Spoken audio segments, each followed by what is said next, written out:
particulier contre les grosses salopes qui se foutent complètement des autres. Et ça, c'est ta faute. C'est à cause de toi, c'était ta coque, ton petit copain, ta vie de merde. Pas la mienne. Tu piges? Oh non, t'inquiète, je te laisserai pas approcher de Désirée. Je te laisserai pas tout foirer avec elle comme t'as tout Me foiré. fais pas chier. C'est ma maison, je fais ce que je veux. Fiona a donné tant d'années à sa famille, mais il ne s'en souciait pas du tout. Alors elle a senti qu'il était temps de partir. Vous avez l'air intelligente, Fiona. Il est temps de dire au revoir à ces quartiers sud merdiques et d'enfin devenir une adulte.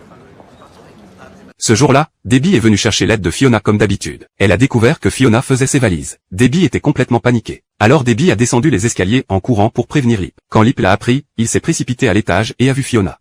Ça y est, Je sais pas trop. tu dois bien avoir une petite idée, non? À mon avis, j'aurais fait demi-tour avant d'arriver à l'aéroport. T'as pas intérêt. Leur lien de sang fait qu'un seul regard suffit pour se comprendre. Lip a compris que Fiona voulait trouver le sens de sa propre vie. Alors Lip est parti acheter des choses pour préparer une fête d'adieu pour Fiona. Il a insisté pour que Fiona l'attende jusqu'à son retour. Mais après que tout le monde soit parti, Fiona est descendue. Elle avait peur qu'en voyant tout le monde, elle ne puisse plus se résoudre à partir. Alors elle a collé une lettre d'adieu sur le réfrigérateur. Elle a dit au revoir à Frank puis elle est partie. T'as fait du bon boulot. Monica était pas à la hauteur, tu nous as bien aidés, y a pas à dire. Merci. Je vous ai bien aidé. J'ai tout fait, Frank. Fiona a jeté un dernier regard à la maison où elle avait vécu pendant tant d'années. Puis elle est partie sans hésiter. Quand Lip est revenu, on lui a dit que Fiona était déjà partie. Il n'arrivait pas à y croire jusqu'à ce qu'il voie la chambre vide de Fiona.